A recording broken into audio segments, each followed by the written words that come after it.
अस्सलामुअलैकुम, welcome to वजीहास cooking vlogging. कैसे हैं आप सब? ठीक ठाक, फिटफाट, मज़े में। मैं भी अल्लाह की करम से बिल्कुल ठीक हूँ।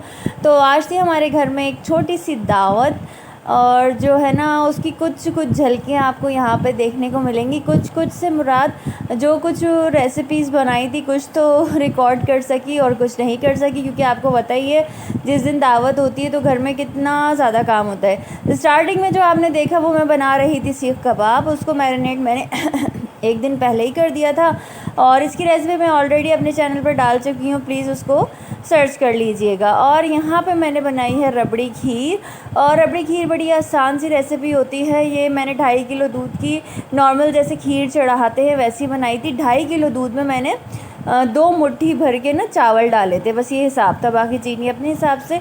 और 1 पाव के करीब रबड़ी ले ली थी। बाबा रबड़ी लीजिएगा, वो बहुत ज़बरदस्त होती है। जब पूरी आपकी खीर डन हो जाए, अच्छे से पक चुकी हो, तो एंड में रबड़ी डाल के उसको चलाएंगे, ताकि जो है ना रबड़ी में जो लच्छे होते हैं ना, लच्छेदार होती है रबड़ी, तो उसके लच्छे जो है ना वो खुल जाएंगे। तो ये मेरी रबड़ी खीर मज़े से बन रही है। देखिए थोड़ी सी डिफ़िकल्टी हो रही थी, क्योंकि बाबा रबड़ी की जो रबड़ी होती है ना वो कुछ ज़्यादा ही लच्छे वाली होती है, बहुत ज़बरदस्त होती है। और दूसरी तरफ मेरा बन रहा था यहाँ पे मटन कोरमा, और ये मैं दोपहर से ही तैयारी अच्छा, खीर तो मुझे एक रात पहले बनानी थी, पर सारी रात तो गैस ही नहीं आती, तो कैसे बनती।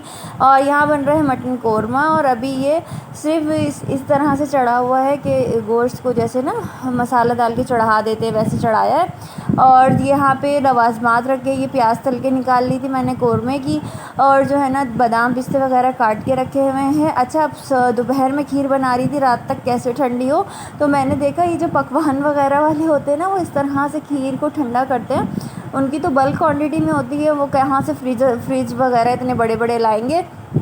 तो मैंने उनको कॉपी करते हुए ना इस तरीके से बहुत सारा नीचे बर्फ़ बिछा दिया, उस पर प्याला रखा और सारी खीर डाल दी। तो अरे भाई, इससे तो इतनी जल्दी ठंडी हो गई। और जब बिल्कुल अच्छे से ठंडी हो गई तो फिर मैंने फ्रिज में रख दी थी ना। ज़ाहिर है अब तो उसको बस ऐसी टेम्परेचर पे ही रखना था, ठंडे कूलिंग टेम्परेचर में। बर्फ़ की इतनी ख़ास ज़रूरत थी नहीं। और मैंने यहाँ पे डाल दिए थे बादाम पिस्ते।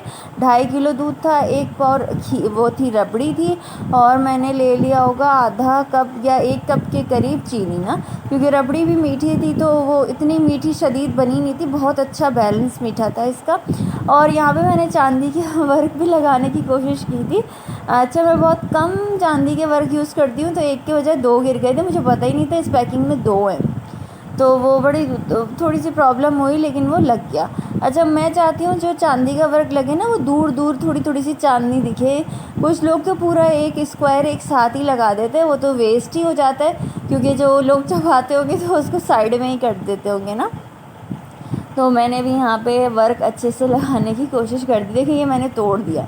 अच्छा किया ना। आप लोग ही बताइएगा कि तोड़ा हुआ टूटा हुआ चांदी का वर्क अच्छा लगता है, या एक साथ जो पूरा स्क्वायर बना के लगाते तो इतना अजीब लगता है, ऐसा लगता है पता नहीं किसने बना दी है कि बस उठा के बस पटक दिया, लो भाई वर्क भी लगा दिया हमने। और फिर उसके बाद घर की सेटिंग आ जाती है, तो भाई सेटिंग वेटिंग भी करनी होती है। यहाँ पे प्लेटें वगैरह सज रही थी, और इसका जो है ना ये मेरी लास्ट व्लॉग में डीप क्लीनिंग में आपने इसका ये क्लिप भी देखा होगा, तो वो इसीलिए था कि ये प्लेट्स वगैरह जो रखी हुई थी। और अगर जिसने मेरा वो व्लॉग नहीं देखा वो तो जाके दोबारा देख लीजिएगा। और जो है ना यहाँ पे सेटिंग पूरी घर की हो गई थी, घर की सेटिंग, दावत, हर चीज़ एक साथ चल रही होती है, तो भाई बहुत मुश्किल हो जाता है मैनेज करना। आगे रमज़ान भी आ रहे हैं, दावत भी निपटानी थी ये वाली। और मैंने अच्छा मेन्यू तो बताया नहीं, खाने में बनाया क्या क्या था। मैंने चिकन मंदी बनाई थी, मटन कोरमा, सीख कबाब, और था साथ में क्या था खुद ही भूल गई, देखना ज़रा उसके राइस भी थे, और रबड़ी खीर थी, और आलू वाले कटलेट्स थे, चिकन और आलू के कटलेट्स बनाए थे, और बस यही कुछ था। लेकिन माशाल्लाह सब कुछ ही अच्छा बना था। अपनी तारीफ़ अपने मुंह से बेतहाशा करना अच्छा नहीं लगता, जो दूसरे तारीफ़ करें वो ज़्यादा अच्छा लगता है। लेकिन मेरे हिसाब से हर चीज़ सही थी, वरना अगर किसी भी चीज़ में थोड़ी सी भी कमी हो जाए ना, तो मुझे उलझन होती रहती है कि यहाँ इसमें ये था, इसमें वो था, फलाना था, धमाका था, तो वो मसला हो जाता है। अच्छा, जो मैरिनेशन वाली चीज़ें होती है ना वो मैंने 1 दिन पहले ही रख दी थी।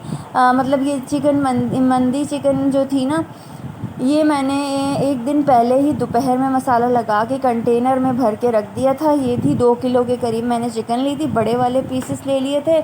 और जो है ना, अच्छा मेन चीज़ तो मैं भूल गई एक और डिश बताना, वो थी चिकन ब्लैक कढ़ाई नहीं वाइट कढ़ाई, और नहीं ग्रीन कढ़ाई थी। मैं इतना क्यों अटक रही हूँ ये बताना, क्योंकि ये कढ़ाई मैंने बनाई ही नहीं थी, ये बनाई थी हस्बैंड ने, यानी कि कमाल ने। तो उन्होंने बोला सारा क्रेडिट मैं क्यों ले जाऊँ, सारी तारीफ़ें मुझे क्यों मिल जाएँ, लाओ एक डिश मैं ही बना लेता हूँ। तो भाई उन्होंने भी ये डिश बना ली थी, और वाकई भाई आधा क्रेडिट उनको चला गया था। जहाँ मेरी तारीफ़ें चल रही थी खानों की, तो भाई उनकी भी चली गई थी।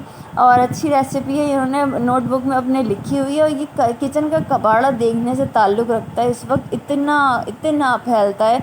एक तो हमारा किचन भी दो किचन है ना, एक इधर है एक उधर है, तो इस वजह से जो है ना, और ही भाई। लेकिन मैं भी माशाल्लाह से सारा काम रात में ही करके, डिशेस वगैरह करके, सब कुछ करके ही सोई थी। और ये वाले किचन से अब दूसरे किचन में जाएंगे ना, फिर ये हाल देखिएगा, पूरे शेल्फ हर सारा ये जो काउंटर्स वगैरह होते हैं ना, सब भरे हुए थे, कुछ भी नहीं ख़त्म था।